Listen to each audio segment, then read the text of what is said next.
And we saw a lot of it out there tonight, and really it was some of the most light, like it was the worst lightning I've seen in a while, because we've had so much heavy rain we haven't seen the lightning, but tonight we're still getting some pretty good strikes out there. This is our Dallas camera. Now it's hard to tell, but we're looking back towards Charlotte and the airport.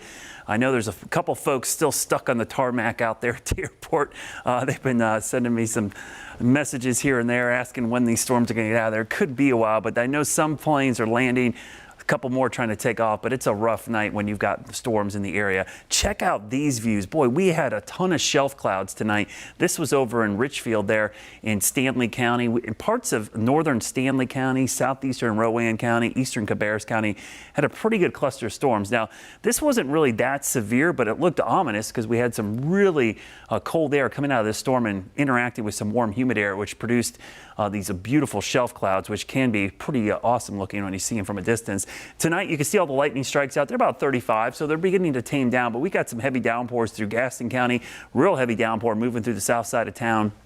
And then go up to Lake Norman. Man, Lake Norman got like 3 storms today. It's the third rains of the day. So some areas getting absolutely soaked again. Now, the good news, these are moving, but it is the repeated storms that can cause issues. So keep an eye on some standing water, especially in areas up there towards the lake, because it was 3 or 4 storms already today. Now, overnight, these storms will calm down, and we should see better weather as we go through tomorrow. Still could see a pop-up storm, but the rain chances will go back down to your more typical 20–30%. But with more sunshine, that's going to create more heat. We're getting into this heat wave starting really from the middle of the week, but it really accelerates as we go towards the weekend. You see the red starting to show up tomorrow. That's major impacts from heat. Same story for Wednesday. Thursday, probably about the same. Friday might be a little bit of a break, but the heat indices are going to be jumping up close to 100 or if not above tomorrow, Wednesday, Thursday, a little bit of a relaxation there on Friday, and then back up by the weekend. But with high pressure building, and this is a heat dome, it's been supplying the moisture, but now it's backing in over us, and it's going to park over the northeast. This could be an incredibly warm pattern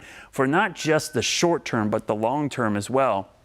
Way above average temperatures likely as we go into next week, and that's pretty warm when you consider we're in late June now, where temperatures are normally warming up close to 90. So expect low and mid 90s with way above average temperatures. Now, lows tonight only dropping down into the upper 60s, low 70s tomorrow. Another scorcher. We'll be in the low 90s tomorrow with a pop-up storm here or there, but the main story tomorrow is going to be that heat as temperatures jump up close to 90, 91 degrees. 7-day forecast shows the heat really beginning to crank up out there.